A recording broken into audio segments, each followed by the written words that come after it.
Hey friends, Max here. Welcome back to the Cards and Dice Dugout. This is episode number 3. We came right down to the table for this one. And this is going to be a project intro for Fast Action Racing by Downey Games. As you can see, I have the game grid out here in front of me. It's not a representation of car positions on a track. It's more of an abstracted I guess you'd say representation of various grooves. That's how it's defined in the rules on the track. These are just right now 4 sheets of cardstock that I've cut down a bit. You know, there's a lot of wasted space on these PDF pages. I've cut them down a bit and put them together. There's a channel out there called Dave's Gaming Cave who's done some really nice playthroughs of this game using both open wheel Indy cars from the 70s and NASCAR stock cars from the 90s. And he went and got a mat made very similar to my Ultra Pro mat that I have here, where he got this game grid placed onto a mat. I don't know if I'm going to go that far, but I will be probably mounting this on, I'm going to guess, on some foam board. But what I wanted to talk about today was the project I'm going to do. It's the 1991 NASCAR season, and I picked that because it was really the first year I really paid attention to NASCAR. I had just returned to the States from a deployment, and it was just the first year I really started paying attention to NASCAR. I mean, I would watch races before that year, but you know, that's when I really started to pay attention. Well, when you buy the base game, you get what is called the Short Track Legends set with it. And I'm just going to show you here I have a copy of the game on my tablet here. And you can see these are the driver cards. And you got some color on these, on the roofs of the cars, sort of representing the drivers' color schemes, and you know, they don't look too bad. But I gotta admit that when I purchased the 91 season, I have to say I was a bit disappointed because the cars in that set, and the Downey website claims they're in full color, but the cars themselves are just black and white. They're just white cars with black numbers on the roofs. And and although I understand that game mechanics and gameplay are like the most important thing when you're looking at some sort of simulation, as I mentioned before, I'm really into the presentation, and I decided to spruce up the cards a bit. And that's kind of what I want to show you today. I'm not quite ready to play yet. I have some things to print and cut out yet. The track cards and the lap marker cards, or the lap markers, I should say, and also the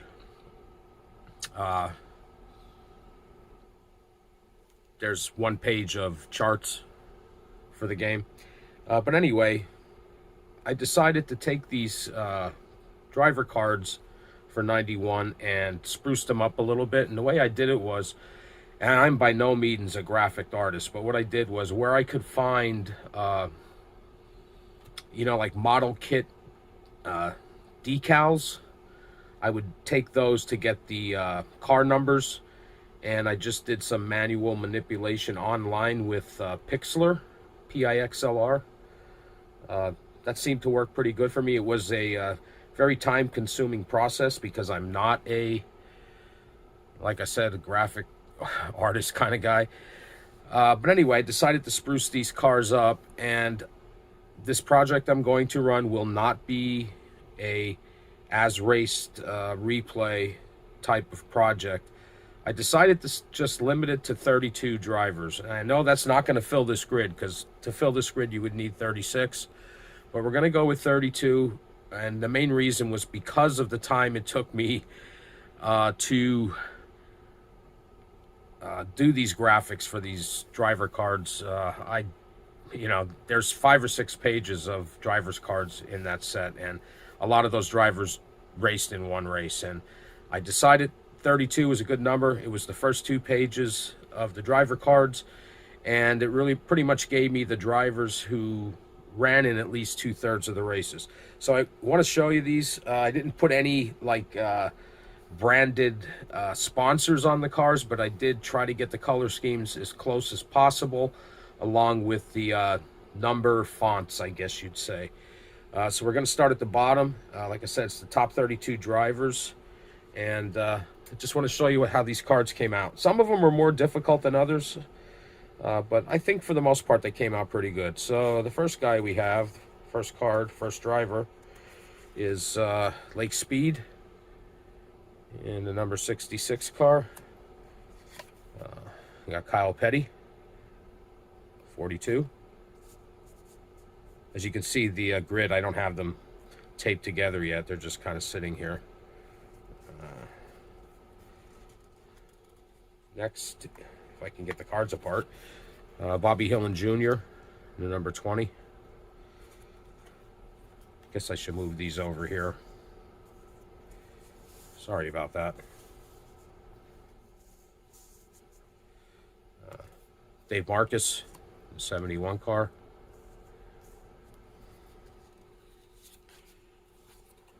Derek Cope. Like I said, some of them are more difficult than others to kind of get down. Chad Little. Rick Wilson. Jimmy Spencer, local boy, Berwick, PA. Okay. Of course, the King, Richard Petty. Ted Musgrave, number 55.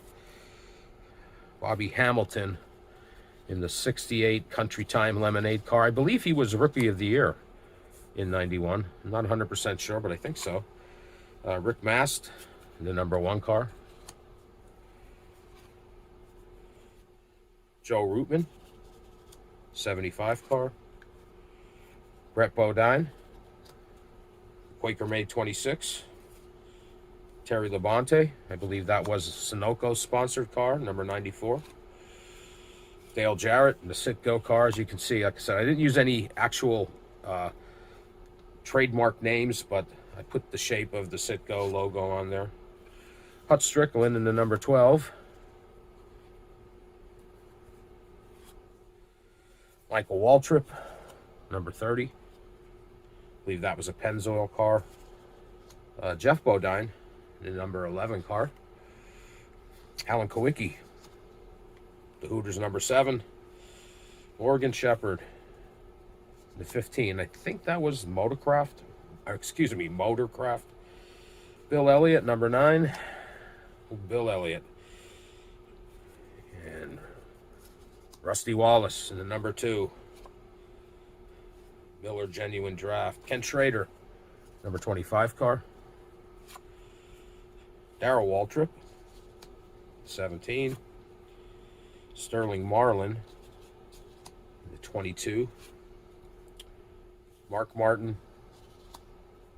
the number 6 Valvoline. Ernie Swerve and Irvin, the number 4 Kodak film car. Harry Gant, number 33.